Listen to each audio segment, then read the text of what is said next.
Welcome to the Big Fellas Podcast, where we chop it up about all things past, present, and future about the game of basketball. Where facts, stats, and context reign supreme. That is blasphemous! Sometimes it gets crazy, but we always keep it real. Get ready to learn from players, coaches, and fans from all levels of the game and see the court in a brand new way. And now, fresh off the sidelines, here's your host, John Hartofilis. What it do, fellas, and welcome to the Big Fellas Basketball Podcast. I'm your host, JH, coming to you from New York City, the mecca of basketball. Today, I'm joined by Jordan Sperber. Jordan is the owner of Hoop Vision, one of the premier X's and O's services for high school, college, and professional basketball teams, as well as the host of the Solving Basketball Podcast. We've got a good one in store for you today, fellas. Episode number 13, Jordan Sperber, X's and O's Maestro. What's going on, Jordan? John, how's it going? Thank you for having me. It's a pleasure having you. I think we're going to have a great discussion. It's going to be a lot of fun. So just first off, I want to ask you really quickly about some of the work you've been doing with Hoop Vision Plus, and if you could tell our listeners about the great service that you're offering. Yeah, thanks. Well, I appreciate that. Yeah, I run a business called Hoop Vision, and we have a weekly newsletter that's actually free for everyone. Comes out every week on X's and O's and analytics, mostly around college basketball. I'm sure we'll kind of talk about some of that throughout the conversation here. But then in addition to that, Hoop Vision Plus is a paid subscription. We have over 100, I think well over 100 Division I teams signed up for Hoop Vision Plus. Lots of younger coaches and fans. And yeah, if you enjoy that kind of thing, X's and O's Analytics would love to have you guys sign up. No, it's definitely a great program. Definitely a lot of insights you can learn from it and obviously help your team just to keep on improving with a lot of those insights. So really quickly, I just kind of wanted to just give some background on you. Kind of, obviously, we know you were a graduate assistant at the University of Nevada and then a video coordinator at New Mexico State. So you started really young in your early to mid 20s, which is obviously something that we're going to touch on, me being a young coach as well. But just kind of what were those experiences like for you and how did they help you kind of in starting Hoop Vision? Yeah, so I started young, but generally the traditional path for the D1 route anyways is either a former player, so someone who is playing, it doesn't necessarily have to be for a D1 team, but has college playing experience, or a manager, so someone who was an undergrad at a D1 school and they basically volunteer, or in some cases get paid their time as an undergrad and work their way up.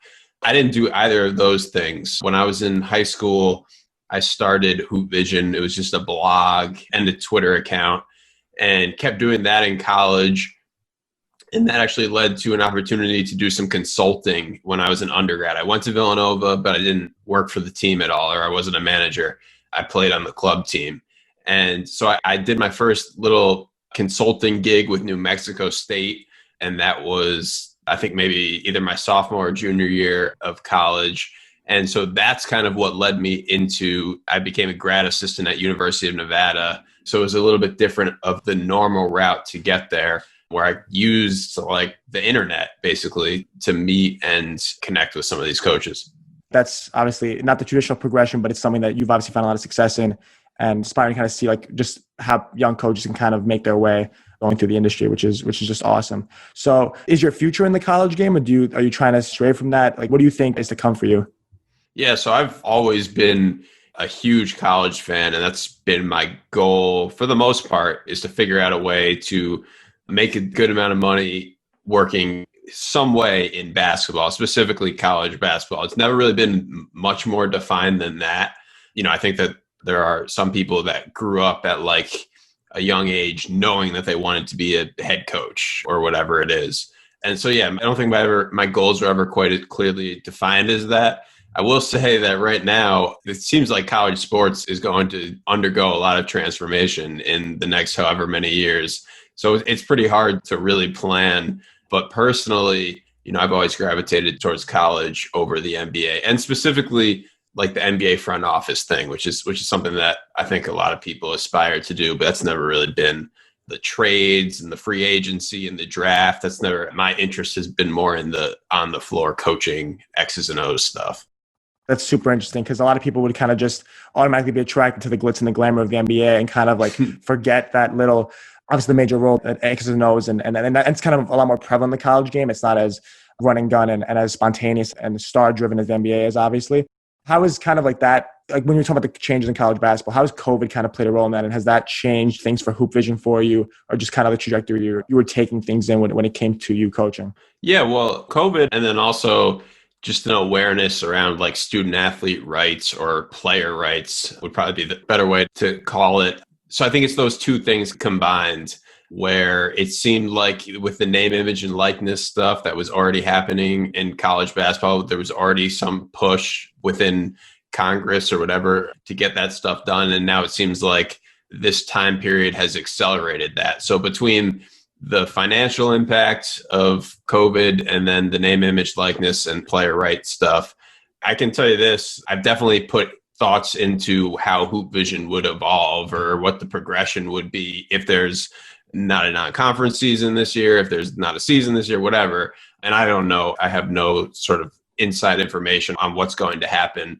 but I definitely put some thought into stuff. And fortunately, Hoop Vision in the off season, we kind of shift. So in season, I try to treat it more like a college basketball journalist would, covering the biggest games, the best teams, and the whatever news and things like that, but trying to be newsworthy. And then in the off season, it's much more built around coaches. And what I just finished yesterday was a video on the 10 plays and actions, the top 10 plays and actions run in the country by teams. And, you don't really need a season to be going on to do stuff like that necessarily, the more general coaching stuff. So fortunately, Hoop Vision has been good, but always trying to figure out like the next opportunity. No, that's great in terms of how you could always look at a coach you admire and kind of just say, okay, let's take the top 10 kind of continuity plays that this team runs or that happened in this past season. And that kind of gives you unlimited content when you really think about it, because just the wide-ranging spread of X's and O's is just kind of limitless, and you could always go into that. That's great. So just on top of that, kind of, are there any teams or coaches that specifically impressed you and that you kind of like are always just like, when the commercial ends, you're just waiting to see what they're going to come out with after the timeout, whether it's in the NBA or in college? Yeah, the cliche answer for an after timeout coach is Bill Self at Kansas. If you watch like any Kansas game on ESPN, they're going to say it at least 3 times during the broadcast about how good he is at after timeouts. And it's true. I mean, he is a good after timeout coach. Yeah, the other one that's coming to mind, I worked for him at New Mexico State. His name's Chris Jans. And so I feel like for the year that I did work for him, I got a crash course in the different ways to set up plays. And he would run certain stuff in the beginning of the game, knowing that to set up his play in the second half and things like that. He'd even do that game to game sometimes, where he wouldn't show certain plays in the first couple games of the season so that he could break them out for a different opponent. And so, yeah, I guess Bill Self is the cliche answer. And then the guy I have personal experience with is Chris Jans. That's great. Obviously, not only could you talk about a coach that everyone kind of looks at like that, it's also someone that you've also worked with and got to see. Like, you're in the locker room watching him diagram them. You're obviously on the staff, so you're helping him do that. And that's obviously a great experience that must have been really informational for you. So Sure. On top of that, with the whole coaches and teams, are there any players specifically that you notice? And obviously, the easy answer is LeBron James. Everyone knows that he knows all 5 positions, calls out other teams' plays. But kind of in the college game, whether it's obviously it could be from years past or someone that you coached on New Mexico State or that you were watching day to day at one of these schools that just is especially adept at just executing these ATOs, whether it's them remembering them knowing them, or them just setting good screens and always the coach can always trust them to, okay, out of the timeout, this guy's going to do his job and exactly what I would draw up for him. Yeah, well, a player that comes to mind is like Draymond Green, I think, especially on the defensive end, which is similar to what you were just talking about. I guess from sort of my coaching experiences, we definitely had, first of all, some players are better than others at like the basketball IQ or the basketball awareness side of things for sure. But it's something that you get better at as over the course of the season and over the course of your career. So upperclassmen at the college level are better at it than underclassmen, just like they get better at shooting or better at any other skill.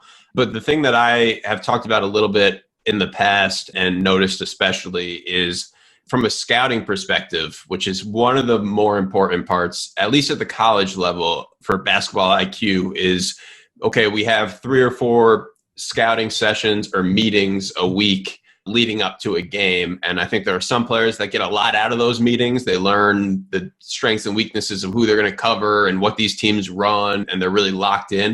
And there's some guys who probably don't get as much out of that.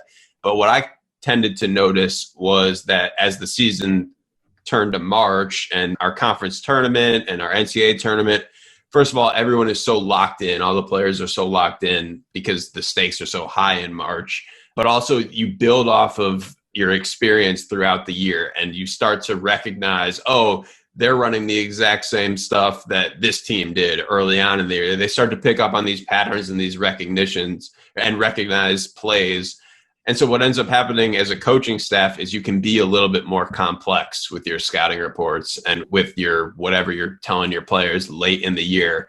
And yeah, it's fun to basically game plan or strategize in March. That's great on how the background behind executing these X's and O's, and whether the coaches or players that have certain characteristics that kind of just make it happen and make that possible to really just supercharge your offense and get easy points. So going back to kind of the Hoop Vision Plus topic, how do you notice that coaches are able to use the information you've given them to help them and aid them in getting that result? Whether it's obviously with plays, whether it's after timeouts, whether it's a continuity thing, what have you noticed? Yeah, well, the interesting part about having a lot of college coaches signed up is generally they keep things pretty quiet. You know, they don't have like incentive to share a lot of what they're working on. So I've even done consulting for college programs where, you know, they're paying me a substantial amount of money to give them recommendations or whatever it is. And you don't really get a ton of feedback on how they're then using those recommendations. It depends, you know, sometimes it is a conversation and you are getting feedbacks, but sometimes not. And so it's the same thing where it's kind of hard to say exactly what teams are taking away, but the analytics component and the data component, I think, is pretty unique, and why a lot of the college coaches and teams that are signed up is because a lot of people are doing data and a lot of people are doing analytics online for the NBA, for the draft, for things like that. But where Hoop Vision is a little different is we're very, very coaching oriented, and, you know, thinking about analytics and data in terms of what way you should force the ball and where your help should come from on defense and different stuff like that. And not to say there's not other people out there doing some type of stuff, but I do think we've found a pretty good niche between the coaching side of stuff and the data side. And whether it's the high school coaches that are subscribed, again, there's a bunch of fans subscribed. I think that's what they like about it. That's great. And when you're talking about that data, what do you think are your kind of go-to stats, like when you bring up that page, that you kind of look at most, that you kind of think when it comes to whether it's X's and O's or just winning basketball games? Yeah, well, this place kind of always to start, especially for coaches that might not have the resources of an NBA team or a Division I program or whatever it is the 4 factors. So shooting, rebounding, turnovers, and free throws. And those are the 4 ways a possession ends in basketball, So Dean Oliver wrote the book Basketball on Paper, which I definitely recommend for anyone listening who wants to get caught up on basketball analytics. It came out a while ago, but it's still very relevant. I think it's written in a friendly way for coaches. And yeah, so he termed these things the 4 factors. And really what they are is possession enders. So a play in basketball can only end with a shot, a rebound, a turnover, or a free throw. And so any other stat or any other area you're looking at, whether it's something like passing or something like chemistry or, you know, whatever, an intangible type of thing, they all trickle down to those 4 factors. So if you're a good passing team, you know, you're going to shoot the ball better because you're a good passing team. You're going to turn the ball over less because you're a good passing team. And so I did this video a while back. It's on YouTube, how to use analytics to drive decision-making in coaching. And it basically explains this process where whatever decision you're going to make, are we going to be a denied defense or are we going to be pack line? And okay, so then you evaluate that decision through the 4 factors on both offense and defense. And ideally, you'd have someone crunching numbers. But if you're a coach that doesn't have that in your program, you know, it's as simple as really just kind of thinking things through and trying to take the more analytical approach. That's super interesting because I've obviously read a lot about the four factors online, and it's much harder to kind of get a grasp on how coaches could use it just reading it off a page. And the explanation you gave was actually really informative on how just their possession enders and how important they are. Obviously, intangibles trickle down to them, but the four factors really are what makes the game and kind of the go-to, at least at the beginning, what you should look at first when it comes to breaking down your team and what your team can do better. That's great. So going off that, when you talk about some of those trends and X's and O's, like whether it's continuity, ball screen, Princeton, systems like that, what have you noticed kind of you're seeing become a lot more popular? I feel like continuity ball screen is something I've seen a lot more videos about on YouTube or on Twitter. I see a lot more mentions about it. Is that something that you've noticed as well? Or are there others that you've also caught your eye? Yeah, so I think it is very popular right now. I'd like to take a little bit of credit for people talking about it because I talk about it so much. But I would note that it has been popular. Like sometimes I'm surprised. I'll be watching a game from 2010 or, about 10 years ago, and people are running it. Teams are running it. It's difficult when there's 353 Division I teams, actually even higher now, but last year there was 353. It's really hard to definitively say what the trends are. That being said, I do, with Virginia ran continuity ball screen in 2019 and won the national championship. I'm not saying it's because of that, but when a team has success at the highest level, it trickles down to other teams, So regardless of if it was because of that or not, it just helps with more teams running it. And then this year, Dayton and BYU were both really two of the best offenses in the country and also ran it. And again, Dayton could have been good running any offense. They had Obi Toppin. That helps a lot. And they had four other really talented guys around them, but they did happen to be running continuity ball screen, and that only helps. The other action that is really popular in the NBA right now, and I think it's the one that I think is kind of next up in college, although there are a lot of teams running it already, is what I call Zoom. So with the Denver Nuggets was the example that I used in that video. Obviously, Jokic is their best player. They give him the ball out at the top of the key on the perimeter. And that's within the last 5-10 years. That's new. In the past, you don't really bring your 5-man out and basically have him initiate as a point guard, depending on how skilled that player is. And he might not have the freedom of a point guard, but that's what a lot of NBA teams are doing, whether it's the Bucks, the Nuggets, the Heat with Bam Adebayo. A lot of teams are running this 5 out. And then what Zoom action is called, or that's my term for it, I think a lot of coaches have different names, is so you have the center with the ball in the middle of the court, and then you have two players on each side, two to his left, two to his right. And basically what I call Zoom action is those two players interacting with each other in some way. So going to screen down and then zoom up. I called it Zoom because Purdue used to run it, and they ran it really fast. They came off of the pin downs, the screens that they were setting really fast. So it was like zooming to the ball, basically. And it's tough to guard because now in the NBA and to a certain extent in college, you can't really go under the handoffs with how good of shooters players are and with the emphasis that defenses place on taking away the three. So you have to go over that screen, and it's difficult to guard. And so because the three-point line is so prevalent right now, and centers are more skilled, I think that's the action that's going to see the biggest increase in usage, I think. Oh, that was perfect. And that was such a great response on how obviously things like continuity ball screen are getting prevalence, and teams that win are obviously going to have the influence over other teams because they're going to see that and try to emulate it. But then also how things like Zoom are coming into play, and they're changing the landscape just year after year. It's always going to be different.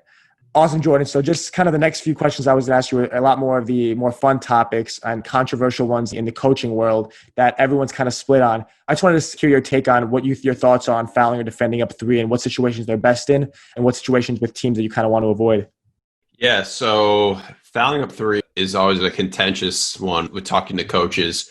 I was on a Zoom call, I guess it was a month or two ago now, with a group of coaches and I was presenting about foul or defend, and it's not one that everyone seems to have a different opinion, but there's been studies from a data perspective done on foul or defend, and really the reason why there's coaches with polarizing opinions is because it's kind of equal. Fouling or defending it's kind of a toss-up to an extent. In the study that Ken Pomeroy did, who's a college basketball analytics expert, the teams that defended won about 93% of the time, and the teams that fouled won about 92% of the time, which it was not a statistically significant difference.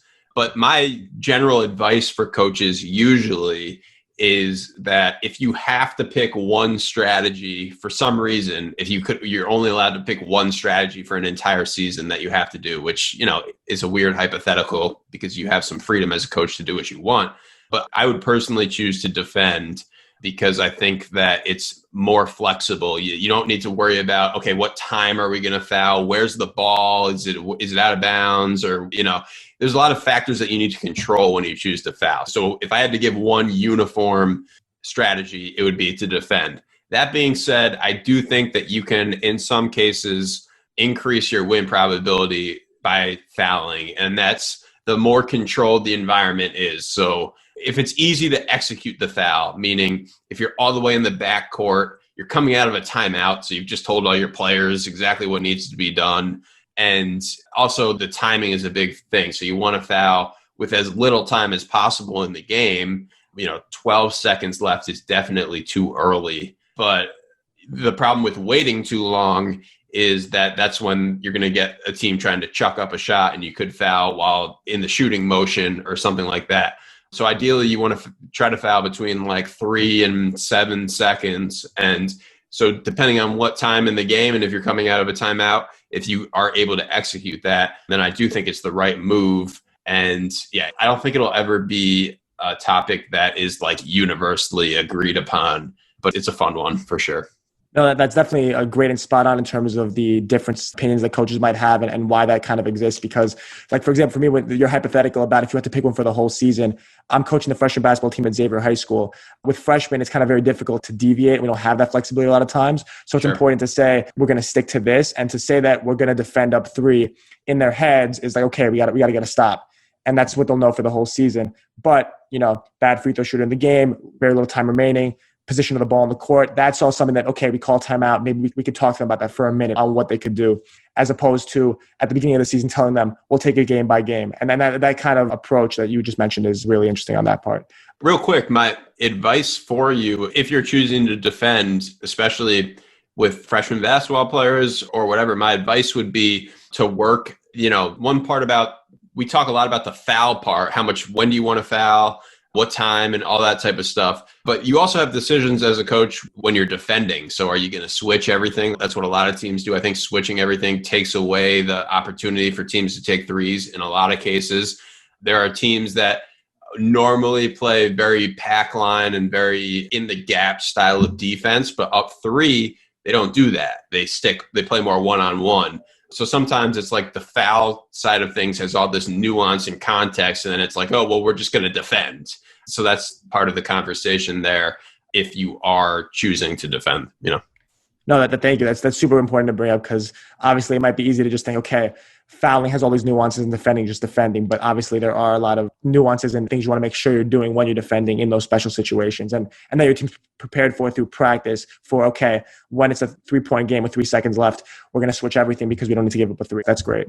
So kind of off that point, in terms of these topics that coaches are split on, what's your view on the hot hand and whether or not it exists in basketball? Yeah, that's another good one. I did a episode of my podcast with one of the guys, John Ezekowitz, who has done a lot of research on the hot hand for the MIT Sloan Sports Analytics Conference and different things like that. And there's been a lot of back and forth in terms of the studies and the data on the hot hand, and kind of like, if I can hopefully not butcher it in my explanation of where we're at with it, is there is a hot hand. It's a small effect, but what happens is when you're hot, and this is probably a pretty good lesson for players even, after you make a shot, you're more likely to miss the next shot.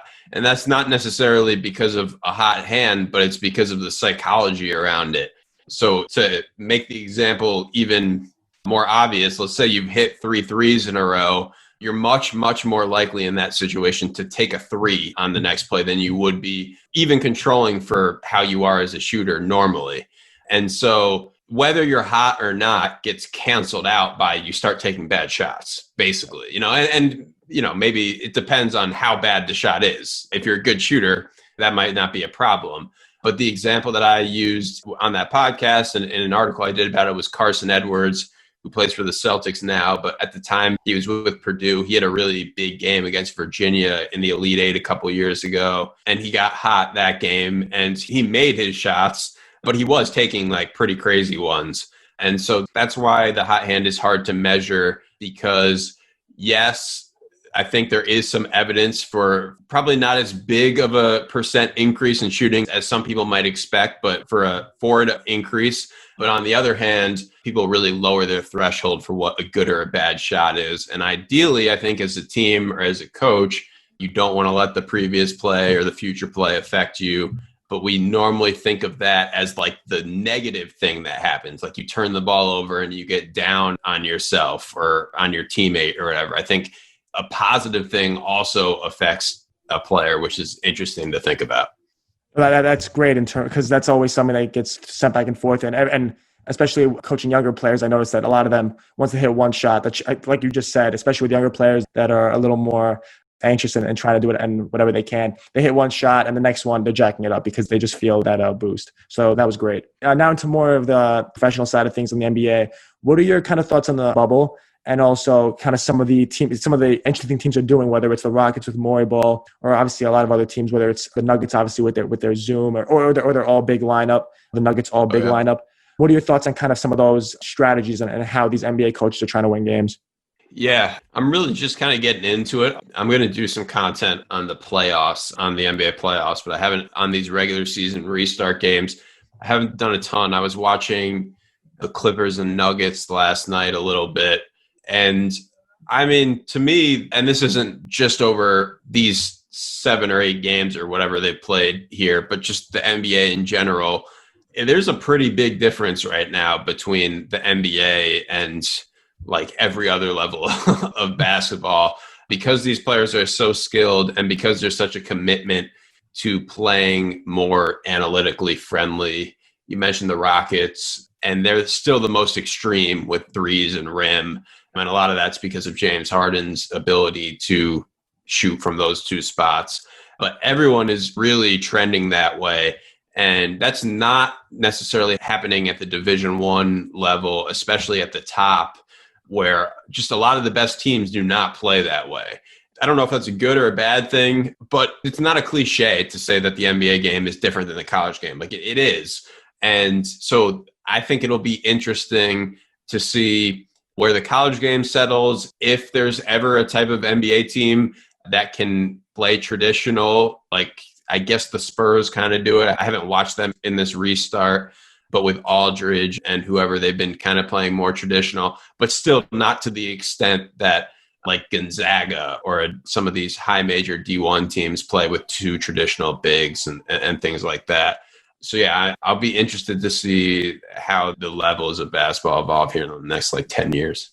That's so interesting, talking about that evolution of basketball and how teams are going to the bubble. And it's obviously everyone's talking about what's happening in the bubble, but a lot of this stuff predates that. And a lot of these advancements are something that's been going on for years, and they just gradually build up to the point where they are now. That was perfect. So just to wrap up, what are your thoughts on whether it's players you're looking out for, guys that you've been seeing since college, guys that you've worked with in the past through systems, or coaches that you've worked with in the past that are going to be in this year's draft, which is obviously going to be a much different draft than usual. And it's the process for it is obviously much different for players, whether it's through workouts or things to that effect. But what do you kind of think, what stands out to you for this year's draft? It's a good question. Let me pull up a list of players here. Well, we talked about Obi Toppin at Dayton. He was a guy, it's interesting because Obi Toppin and Luka Garza were the 2 kind of finalists for National Player of the Year.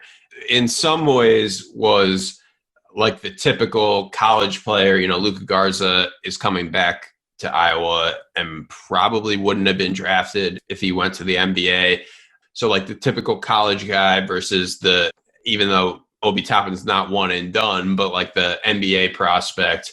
And there was kind of this like narrative that Toppin is just a dunker. I think he led the country in dunks, and he went through his legs once. He had a bunch of windmills. You know, he had a variety of dunks, but he is also really, really skilled and struggles a little bit on the defensive end, which will be more relevant in the NBA. trying to figure out who he can guard. But yeah, there was like this perception that he's just this like NBA talent type prospect. But I do think that he was extremely valuable for Dayton this year. And yeah, as far as the rest of the draft, I really haven't done a ton of stuff on it. It'll depend if the college season gets delayed a little bit. That'll give me some time to really dive in when the draft comes around. But it's weird this year with the timing of things. And, normally the draft would have already happened months ago. Oh, definitely. And that's definitely interesting to point out when you talk about defensively, how much that impacts someone's draft stock. It kind of goes overlooked and people might just look at their points per game in college or metrics like that to kind of determine how good a player is. But just kind of who you can guard at the NBA level, because just everyone gets bigger, stronger, faster. When you're an undersized guy in college or when you're, you don't really have an NBA position. I went to a scouting event last year and they kept on hammering that in. We watched a bunch of college games. I think one of them was Purdue against Florida State. And the whole question was, this guy might have played great today, might have scored 20 points. Can he defend an NBA position? Does he have an NBA position? Does he fit a role on a team in the NBA? Even though he's great in college, does that carry over? And that's always the biggest questions that NBA scouts or coaches obviously always find themselves asking when it comes to the draft. So no, thank you for that. And that wraps up everything for today. I just want to thank Jordan for coming on and appreciate the time you've obviously spent learning about the game and the insights you've shared with our listeners. I think there's a lot of gold and nuggets they could take from this to both further advance their own basketball knowledge, as well as if their coaches listening, to impact on their team as well. So I appreciate you for that. Yeah, thanks for having me, John. I enjoyed it, and good luck with your team. Thanks for listening to the Big Fellas Podcast. Check us out on all major social media platforms at Big Fellas Pod to join the chop up. You can also listen to us on every podcast platform on the planet. Stay tuned for the next episode, Big Fellas.